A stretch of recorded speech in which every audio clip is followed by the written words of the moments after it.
Welcome to the Subconscious Mind Mastery Podcast. Thomas Miller, thanks for stopping by. If this is your first time, welcome. If it's a return visit, glad to have you back. I'm excited about today's episode. We're going to be talking to Fred Dodson, and we're going to be talking about a new audiobook. So if you think about manifesting and creating and bringing things into your reality, that's almost like a verb, right? It's almost like an action that we take. But what about being in a state where we are just tuned in and, as the title of the book explains, in the flow state all the time? Whoa, would that be a game changer? Well, we're going to be talking to Fred about... right on time. Hello. Hello, Thomas Miller. I'm glad to be back. Gotcha. I was first. Part of flow is humor. It is great to be talking to you again, and we're going to talk about a subject that I think is going to put you back up in the realm of parallel universes of self, levels of energy, and the books that you are known for. The title is The Flow State, and we're going to talk about being in the zone and in the flow. Fred Dodson, obviously, back with us again. So let's just take it straight up. How do you define or what is flow? I define flow as when everything goes smoothly, we call that flow. When a success happens effortlessly, we call that flow. But there's something even deeper than that. If you go more into flow, it becomes an altered state of consciousness where time stretches, time slows down. Reality gets this liquid, energetic quality, and your state is super lucid. And I say that there's three ways in which we normally enter that state. One is through a neutral, non-judgmental, flowy calm. Another is through immersion into something we love. We really get into it to the point where we forget time, space, and self. And the third way we usually get into it is through extreme urgency, extreme deadline, extreme emergency, such as the mother who's suddenly able to lift a car because her child is under it, even though she does no workout or anything. Extreme urgency. So those are the three ways we normally get into it. Yep. Similar to the athlete playing in the zone for a particular game. In the zone, yeah. The reason I wrote about flow is because of tennis. I play a lot of tennis, where I have a lot of time. I play 3 times a week, and that's a lot of time with tennis because the topic of flow fascinates me. That's why I play 3 times a week. I've been exploring it through tennis, even though it applies to everything, applies to business, relationships. Everything can be in or out of flow. And I've just examined the factors that determine me getting into flow and out of flow during tennis, the most important being when I'm taking the game too seriously, when I'm too tense, I get out of flow in tennis and I usually lose the game. Whereas when I'm practicing, I play the best. So my very best tennis game is when I'm alone against a tennis wall, right?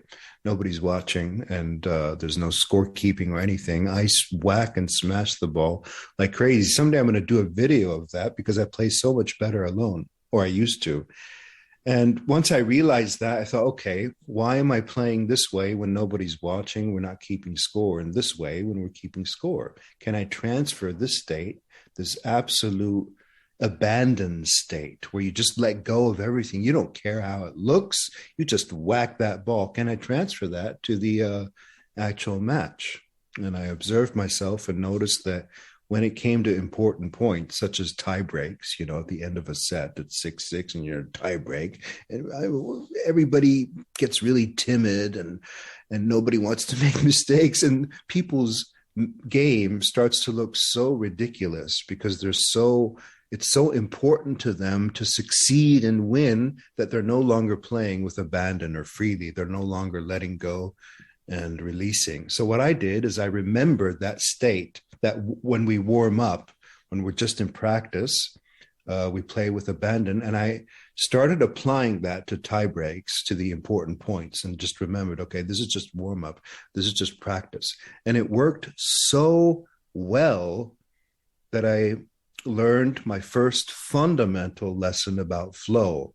I learned that I have to pretend this is just practice, just a game. This is just a warm up. This is nothing serious. So I would play with complete abandon during these important points, whereas the others would be timid, and I'd always win the tie breaks, always win every single tie break. I'd win through this, every single one. And I thought, wow, that's extraordinary. That means I need to write a book. Well, sports is such a great metaphor.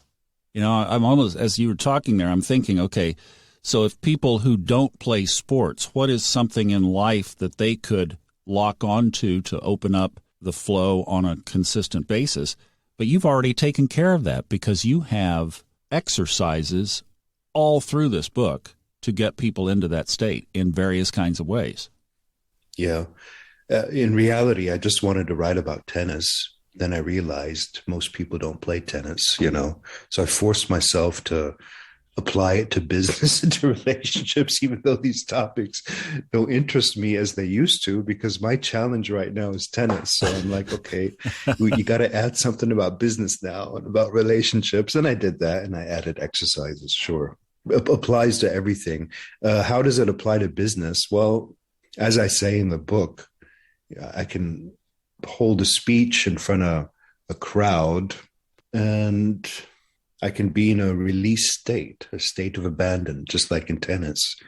If I take this whole crowd too importantly, too seriously, I'm going to get tense, and if I take them as friends, I love them, they love me, I'm going to be able to speak freely. And that's a challenge for many people. Many people can't imagine speaking freely in front of others, being in the flow with others. So through life, you first experience flow with yourself and your life, and then you experience it in bigger and bigger contexts to the point where you can even be in the flow in front of a crowd. Can you be in flow 24/7? Yeah, that's what I've been exploring. You can be in flow 24/7 by following what truly interests you and doing less of this forced focus. I call it, I'm doing a workshop on flow at the moment, teaching people about the forced focus most of us live in. We are taught we have to focus on things that we don't enjoy, don't believe, and don't like.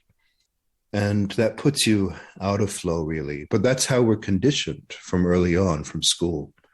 You got to focus on this, pay attention and focus on this, none of which you've chosen. What a radical concept. Imagine a school where they say, what do you choose to focus on? We live in a much different world. So we've all been conditioned to focus on stuff that doesn't interest us. That puts us out of flow. So if I can, most of the time in my life, put my attention in the direction of things that are aligned with me, I'm going to have better health, better finances, better energy, better flow, better everything, Thomas. I was going to ask, so what is the opposite of flow? And you just listed it. It's being out of your zone. It's being obligatory.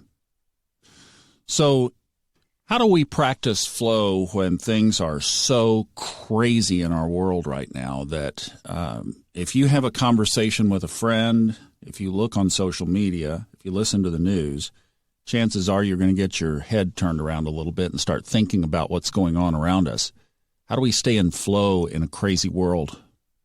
By not putting too much importance into what's going on around us, which I already talked about a lot in my reality creation materials, external world versus internal world.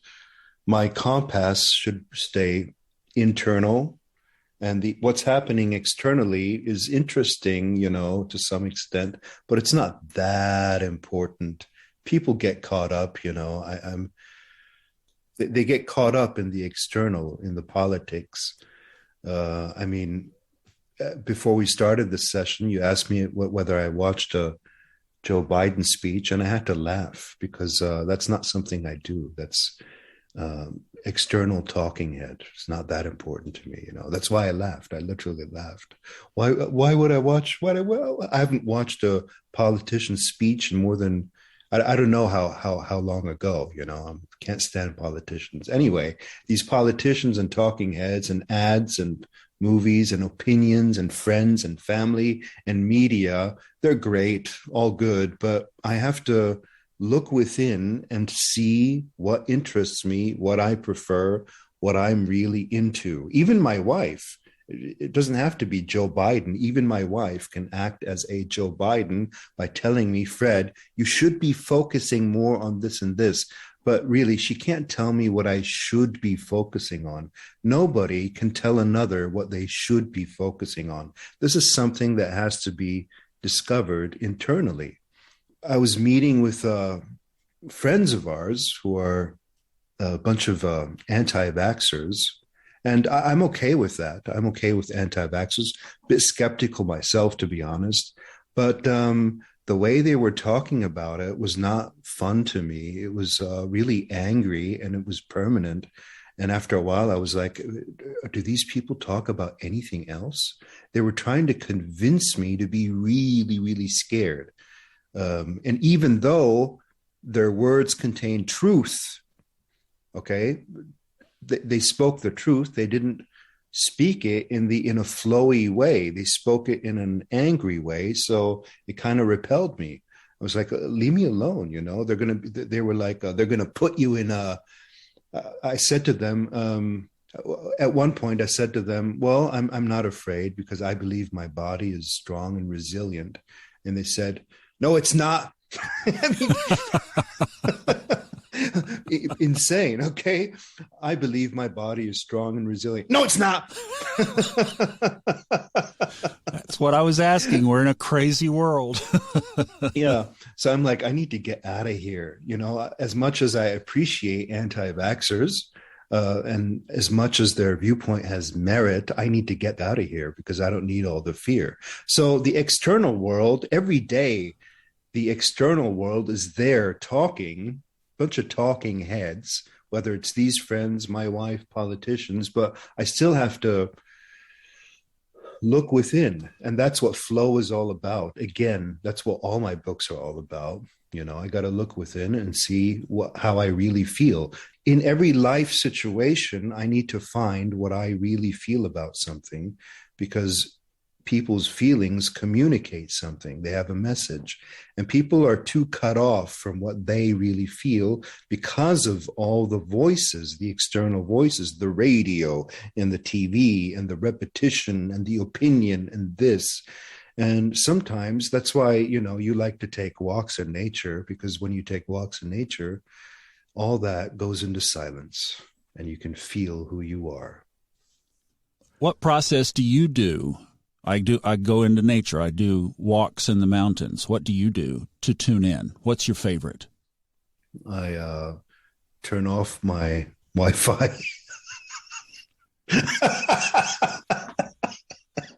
Sorry, I literally turn off the Wi-Fi sometimes. Then my wife is like, "Who turned off the Wi-Fi?" There's only two of us here. I thought you were at work.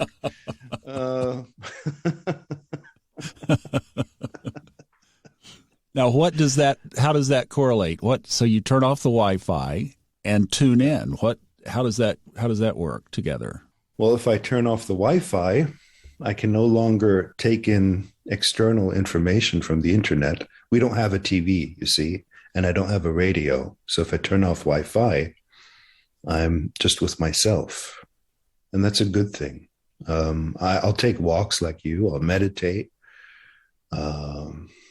I'll write, but it's more of a conscious knowledge of what external versus internal is, the importance of the internal. Look at how people go through life, always looking at the external for the next thing to do or the next thing to think. They're like waiting. Okay, who's going to tell me what to do or think next? What entertainment to follow next? Just the knowledge of that it's not about that. It's about finding it within. What do you want? What do you really feel? What do you really think about all this? Just sitting down right now and asking these questions. That's what I do. I consciously look and feel. I feel, Thomas. You do it all the time, don't you? Yeah. Kind of constantly Automatic. checking in. Yeah. I remember when I started narrating your books back in 2013, it was like riding a bicycle. It would have come, the same kind of questions would have come. Well, what technique do you do? How long do you do it? What, is it quite, all this stuff about a technique.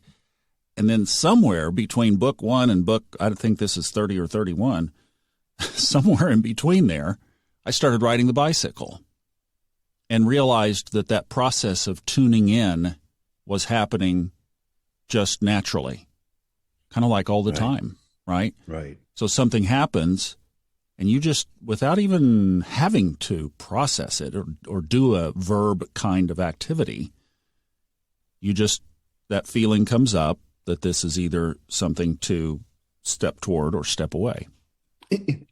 Yeah. I like that. Yeah. It's either something to step toward or step away. Good one, Thomas. Yes. Is there a distinction between the concept of flow that you wrote about versus reality creation? Yes. Good question. Excellent question. Reality creation is more active, and flow is a different way of living. If I follow the flow path, I'm probably not defining any goals. I'm just going with what interests me today, with what's right, the right thing to do, the interesting thing to do, and the right thing to do today, day by day, just feeling it out. I have overall intentions for my life and preferences and wishes and a general direction, but it's not this rigid, I got to manifest this one thing. And if I don't, got to work the technique. That's reality creation. That's great. You can do that. I do it if really needed. It's like right now at the moment, I'm actually using reality creation on a certain project, big project, big changes coming in my life, which I'll talk about another time. So I'm actually, because it's a big thing, I'm actually using reality creation techniques. I'm visualizing and I'm backwards planning, if you know what that is. But normally I don't use it. Normally I just use flow because there's no huge project happening. I don't need to do manifesting for if I go to play tennis. What I need there is to learn about flow. So most of my life, I just flow. When something big comes up, I use manifesting. I'm realizing now where the change shifted for me. It was while I was in Colorado. That's when my life started to flow and the grip started to release. And then it's just been pretty much a flow since then. And I've been infinitely more overall successful now than I ever have been in my life. So the results of the flow, thumbs up, big time. So the shift, is from doing it consciously. I think riding the bicycle is exactly or if you're a novice tennis player and you walk out onto the court, in fact, you talk about this in the book, and there's a tennis coach or instructor who's telling you how to grip the racket and how to stand and how to balance your weight and how to square your shoulders and all this list of stuff that you're supposed to put together in order to try to hit the ball. It's overwhelming. It's too many steps. And then when you just let go of it, well, you can do that with your overall life as well. That's right. It's subconscious. You're right. Once you let the subconscious do it, if your subconscious is properly programmed, it's going to do it.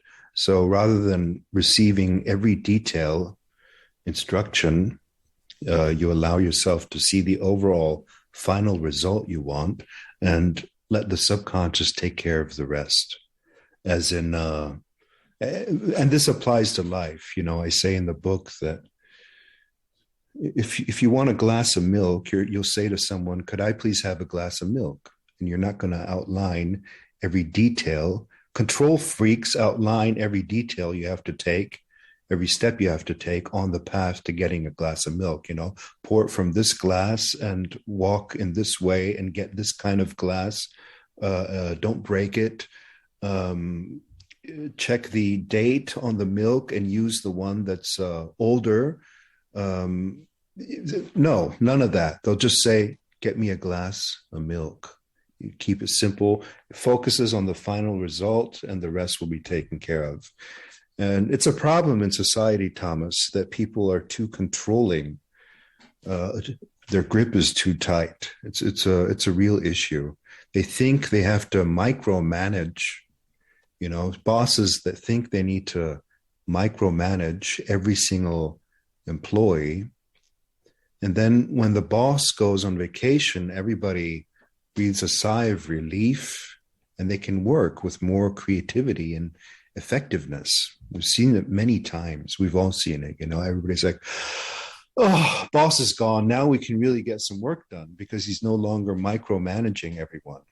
Then on the other hand, he stays away for too long. I write in the book, people start losing focus, So that's where reality creation comes in. Once in a while, the boss needs to be there and give new instructions, focus on new goals once in a while, but not too often. So flow is finding the balance between control and release. That's really what flow is.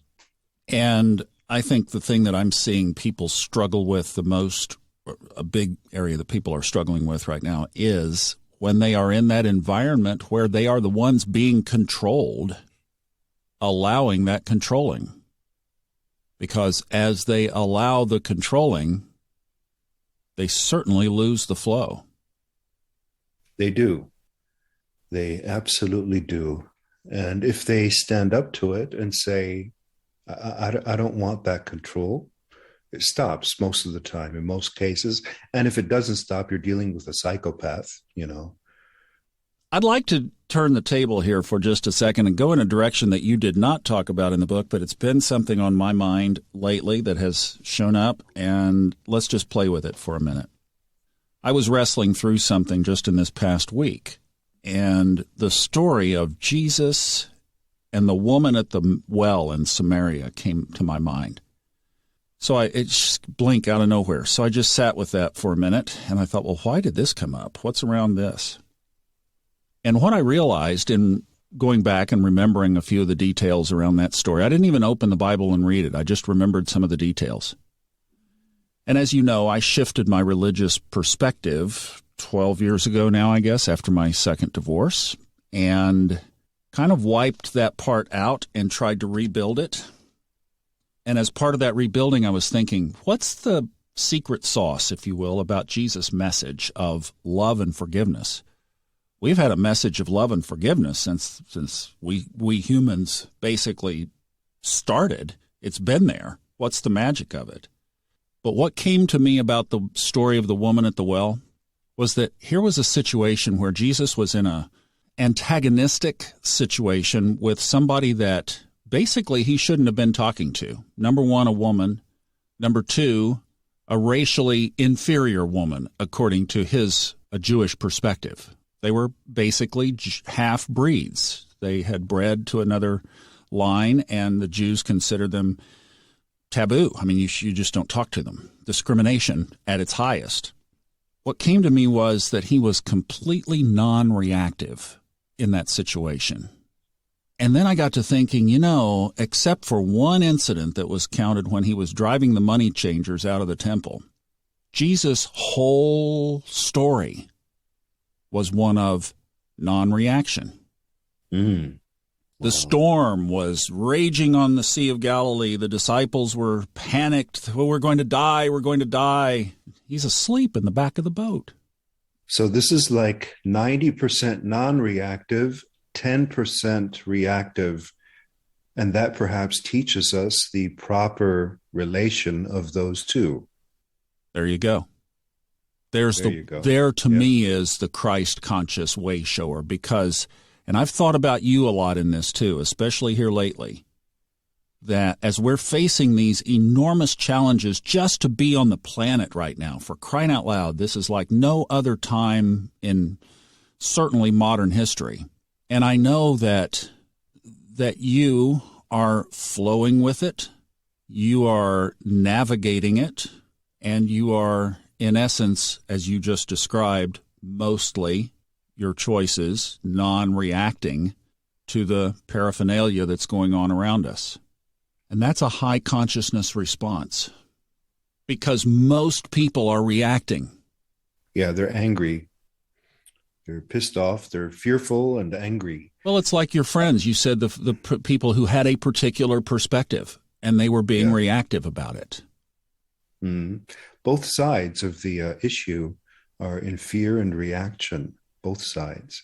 It's always two sides. And people act like it's just one side that's fearful. They're pointing fingers, but there was one conversation in which this became so clear to me. Back in 2020, this old lady, and she's like,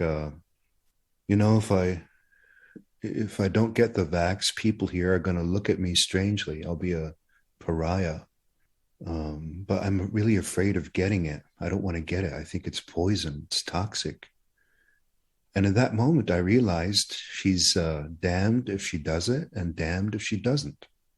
She just told me, if I get it, it's bad. If I don't get it, it's bad. And I realized there's fear on both sides. Pro-vax fear, anti-vax fear. I thought, wow, what a situation to be in,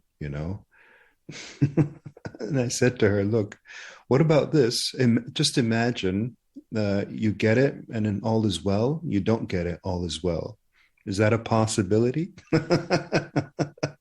You don't get the vax, you stay healthy. You get it, you stay healthy. Is that even in your mind? It's almost like that's not even an option for people to actually stay healthy regardless. Right.